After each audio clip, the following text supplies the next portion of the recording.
स्वागत आहे आपल्या या लेक्चर सिरीजमध्ये. या लेक्चर सिरीजमध्ये आपण public administration optional paper first 2023 आपण डिस्कस करत आहोत.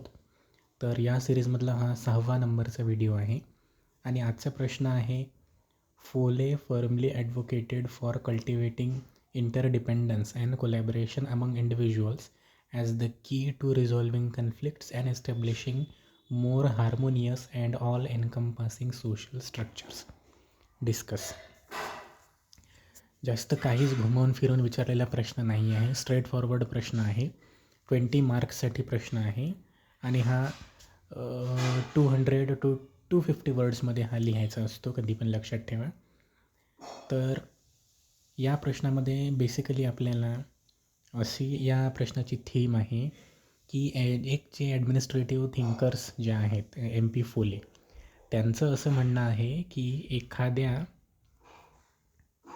एखाद्या ऑर्गनायझेशनमध्ये जे इंडिव्हिज्युअल्स असतात त्यांना जर का एखादं काम आपण दिलं तर ते एखादं काम मिळून जेव्हा सगळे लोक करतात तेव्हा ते काम चांगल्या पद्धतीने पार पाडलं जाते, असं बेसिकली या प्रश्नाची थीम आहे. आणि अशीच प्रकारची थ्योरी फोले यांनी दिलेली आहे. तर या प्रश्नाचं उत्तर लिहिताना अगोदर तुम्हाला MP फोले ज्या ॲडमिनिस्ट्रेटिव्ह थिंकर्स आहेत त्यांची एक थ्योरी आहे, मॅनेजमेंट थ्योरी. ती थ्योरी तुम्हाला क्लिअर असणं गरजेचं आहे. तर आधी तर थोडक्यात ती थ्योरी काय आहे ते पूर्णपणे तुम्हाला लिहावं लागेल या ठिकाणी. त्यानंतर आता 20 मार्क्सचा प्रश्न आहे, 250 ते 300 शब्दांमध्ये आपल्याला लिहायचं आहे, त्याच्यामुळे बऱ्याच गोष्टी या ठिकाणी लिहाव्या लागतील. तर अगोदर MP फोलेची मॅनेजमेंट थ्योरी जी आहे ती या ठिकाणी लिहावी लागेल आणि त्यानंतर आपल्याला काही उदाहरणं या ठिकाणी द्यावी लागतील. उदाहरणं म्हणजे जसे की एखाद्या ऑर्गनायझेशनमध्ये, सगळ्यात पहिले तर लक्षात घ्या, एखाद्या ऑर्गनायझेशनमध्ये ह्युमन रिसोर्स जो असतो, ह्युमन रिसोर्स अत्यंत गरजेचा असा एक घटक आहे, इनपुट आहे ते एक प्रकारचं. एखाद्या ऑर्गनायझेशनमध्ये जर का ह्युमन रिसोर्स म्हणजे जे कार्य करणारे म्हणजे जे लोक आहेत बेसिकली, जर का ते लोकच जर का नसतील तर ती ऑर्गनायझेशन ही चांगल्या प्रकारे काम नाही करू शकत, असं एक जनरल ऑब्झर्वेशन आहे. म्हणजे जसं मी तुम्हाला सांगितलं, सगळ्यात महत्त्वाचा मुद्दा की कुठल्याही ऑर्गनायझेशनमध्ये ह्युमन रिसोर्स हा खूप महत्त्वाची भूमिका पार पाडतो. ऑर्गनायझेशनमध्ये ह्युमन रिसोर्स जर का असेल तर ती ऑर्गनायझेशन चांगल्या पद्धतीने वर्क करते, असं एक जनरली एक कन्सेप्ट आहे. दुसरी गोष्ट म्हणजे या ठिकाणी आपल्याला बरेचसे उदाहरणं पण द्यावे लागते. आता रिसेंटली एक मुंबईमध्ये एक जो ॲक्सिडेंट झालेला आहे एका जहाजीचा, त्याच्यामध्ये 14 लोक दुर्दैवाने मरण पावलेले आहेत. आता ही टास्क काय होतं इमिजिएट गव्हर्नमेंटच्या समोर किंवा तिथल्या ज्या लोकल रेस्क्यू टीम्सच्या समोर, की जे हरपलेले लोक आहेत त्यांना शोधणे आणि त्यांना सुरक्षित ठिकाणी नेणे, आणि जर का त्यांचं आरोग्य जर का धोक्यात असेल तर त्यांच्यावर इमिडिएट जी आहे ती ट्रीटमेंट जी आहे ती देणं, हे प्रशासनासमोर एक महत्त्वाचा मुद्दा होता.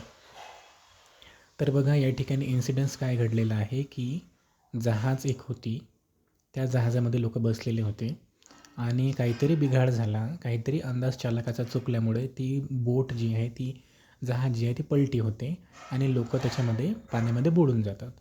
तर जेव्हा माहिती भेटते सुरक्षा रक्षकांना तेव्हा ते स्वतःची टीम घेऊन येतात आणि त्या टीममध्ये बरेचसे लोक असतात, म्हणजे स्कुबा डायव्हिंग करणारे लोक, त्यानंतर त्याचबरोबर हेल्थ फॅसिलिटी प्रोव्हाइड करणारे लोक वगैरे वगैरे असे लोक त्या ठिकाणी होते. म्हणजे बघा या ठिकाणी 2 टीम कार्यरत आहे, एक प्रोटेक्शन देणारी टीम किंवा रेस्क्यू टीम, त्याचबरोबर एक मेडिकल फॅसिलिटी देणारी टीम. तर जेव्हा दोनही टीम्स व्यवस्थितरित्या एकमेकांच्या सोबत मिळून काम करतात तेव्हा ते काम उत्तमरित्या पार पडू शकते, हे याचं एक उदाहरण झालं, बरोबर. ते इथे या प्रश्नामध्ये आपण लिहू शकतो. थोडंसं शब्द जे आहेत किंवा लँग्वेज जी आहे ती चांगल्या प्रकारे वापरावी लागेल.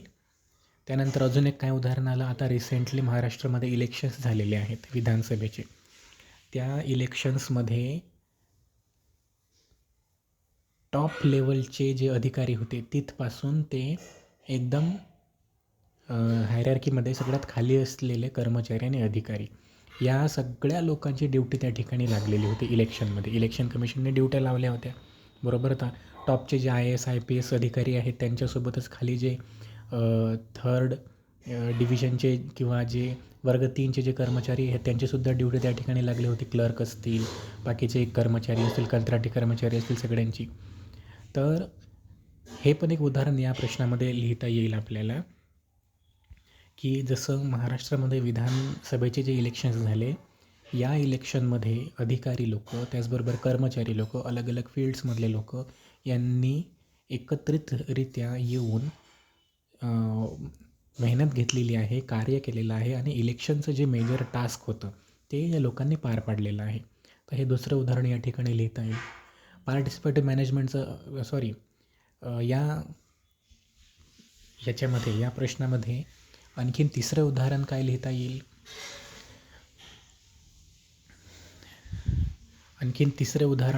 येईल?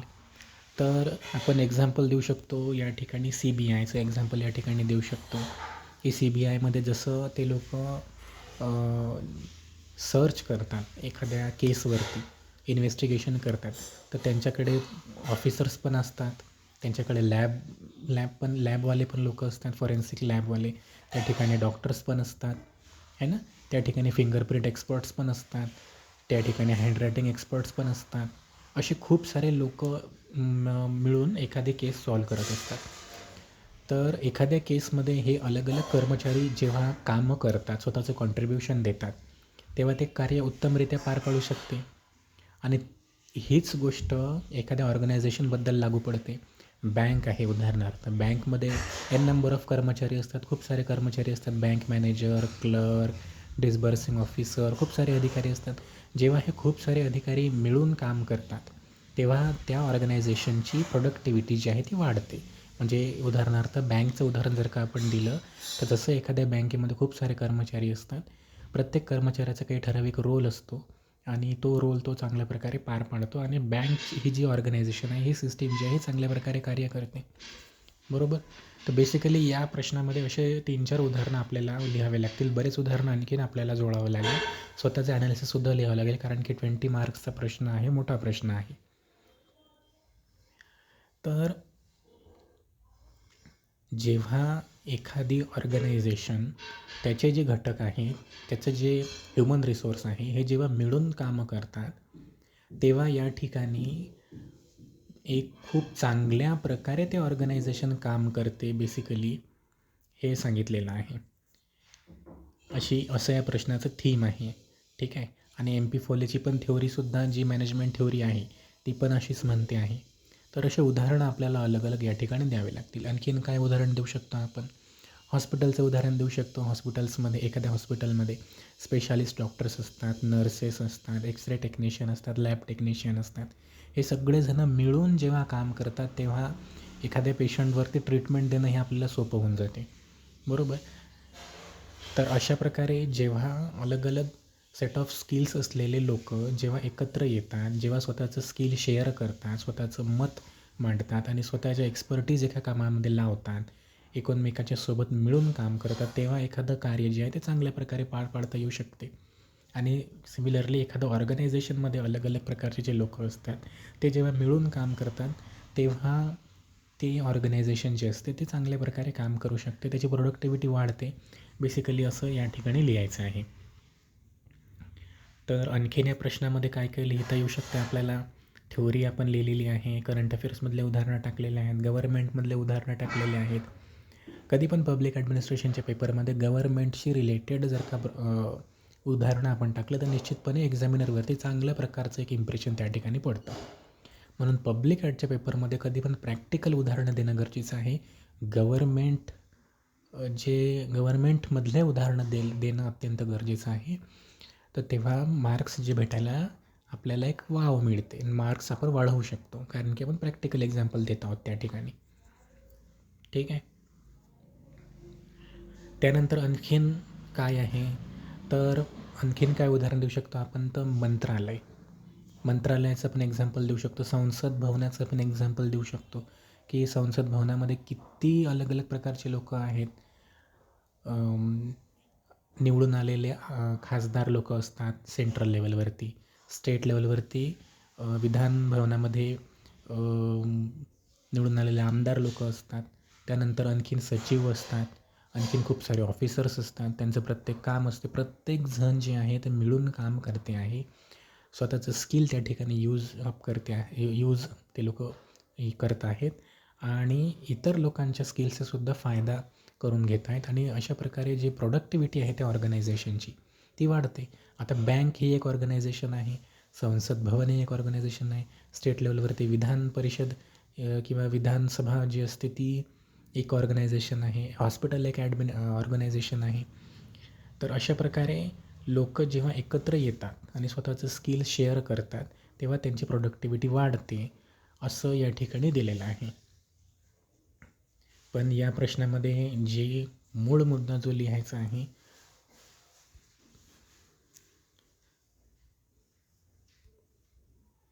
या प्रश्नामध्ये जो आणखीन एक मूळ मुद्दा जो लिहायचा आहे की कर्मचारी जे कामं करतात आहेत ते या ठिकाणी असं लिहायचं आहे, कर्मचारी जे काम करतात ते भलेही मिळून काम करतात पण त्यांच्यावरती कायद्याचा धाक असणं हे पण अत्यंत गरजेचं आहे. कारण की जर का एखादी ऑर्गनायझेशन जर का बेकायदेशीर कामं करत असेल तर ते कितीही चांगल्या पद्धतीने एकत्र येऊन कार्य जर का करत असतील तरी त्या गोष्टीला काही अर्थ त्या ठिकाणी असणार नाही. तर हे थोडक्यात मी एक अत्यंत महत्त्वाचा मुद्दा या ठिकाणी ॲडअप केलेला आहे. तर मला असं वाटतं की 20 मार्काच्या प्रश्नाच्या हिशोबाने बऱ्यापैकी आपण उदाहरणं दिलेली आहेत या ठिकाणी. तर परत भेटूया आणखीन एखाद्या वेगळ्या काही व्हिडिओमध्ये. चॅनलला लाईक करा, सबस्क्राईब करा, व्हिडिओला लाईक करा आणि कॉमेंट करा.